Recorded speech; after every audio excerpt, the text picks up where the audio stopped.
అందరికీ శుభోదయం అండి. ఈ ఉదయకాల సమయము దేవుడు మన కొరకు సిద్ధపరిచిన వాక్యమును చదువుకుందాం. మత్తయి శుభవార్త 8వ అధ్యాయము 13వ వచనము. నీవు విశ్వసించిన ప్రకారము నీకు అవునుగాక.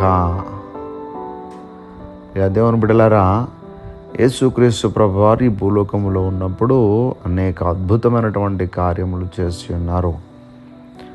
ఎంతగా అంటే దేవుని యందు విశ్వాసం ఉంచి ఆయన చేయగలడు అని నమ్మితే ఆ కార్యాన్ని ఆయన చేసి చూపించేవారు. ఒక రోజున శతాధిపతి అనేటువంటి ఒక అధికారి యేసుక్రీస్తు ప్రభువారి దగ్గరికి వచ్చారు. వచ్చి అతను ఏమంటున్నాడంటే, ప్రభువా, నా ఇంటిలో నా దాసుడు ఒకడున్నాడు, అతనికి పక్షవాయువు అనేటువంటి బలహీనతతో బాధపడుతున్నాడు, పడి ఉన్నాడు అలాగా, కనుక ఒక్కసారి అతను స్వస్థపరచునని వేడుకున్నాడు.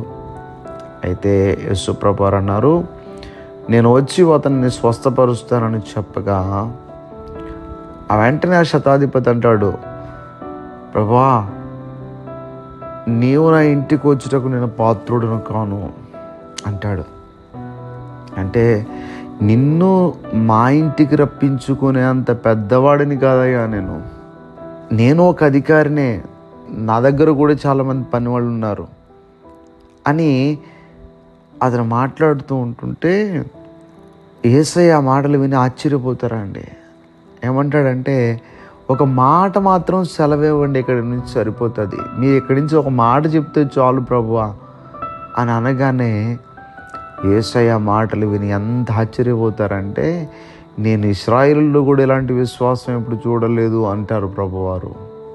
దేవుని బిడ్డలారా, అంత గొప్ప విశ్వాసము ఆ అధికారికి. ఉదయకాల సమయంలో ఈ మాటలు వింటున్నటువంటి నీ జీవితంలో అంత విశ్వాసం ఉన్నదా? ఎంత గొప్పగా మాట్లాడుతున్నాడు చూడండి అధికారి. అలాంటి విశ్వాసం కలిగి ప్రభు పైన మనం ఆధారపడినప్పుడు దేవుడు మన జీవితంలో కూడా గొప్ప కార్యాలు జరిగిస్తారు. ఆ సందర్భంలోనే ఈ మాట యేసు ప్రభువారు అంటున్నారు, ఇక వెళ్ళుము, నీవు విశ్వసించిన ప్రకారము నీకు అవునుగాక అంటున్నారు ప్రభు.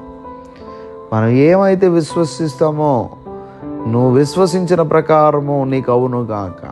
ఉదయకాల సమయంలో మరి దేవుని యందు మీరు ఏమైతే విశ్వసిస్తున్నారో, మీరు విశ్వసించినది మీకు అవునుగాక.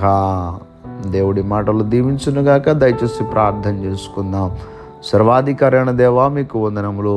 ఈరోజు వాక్యము ద్వారా మాతో మాట్లాడారు. మా హృదయాలను విశ్వాసములతో నింపండి ప్రభువా. ఆయా సందర్భాలలో మా పరిస్థితులను బట్టి, మా స్థితిగతులను బట్టి విశ్వాసములు పడిపోతూ ఉన్నాము. అలా కాకుండా బలమైనటువంటి విశ్వాసంతో స్థిరంగా ఉండగలిగినటువంటి శక్తిని మాకు మా అందరికీ దయచేయమని ప్రార్థన చేస్తూ, ఈరోజు నీ బిడ్డలు వారి పనులు ప్రారంభిస్తుండగా నీ బిడ్డల పనులకు మీరు తోడుగా ఉండి వారి అవసరాలన్నీ తీర్చి ఈరోజంతా సంతోషంగా ఉండులాగున నీ బిడ్డలు చేయి పట్టుకుని మీరు నడిపించమని యేసుక్రీస్తు వారి యొక్క నామం పేరట అడిగి వేడుకుంటూ ఉన్నామా పరమ తండ్రి. Amen, amen, amen.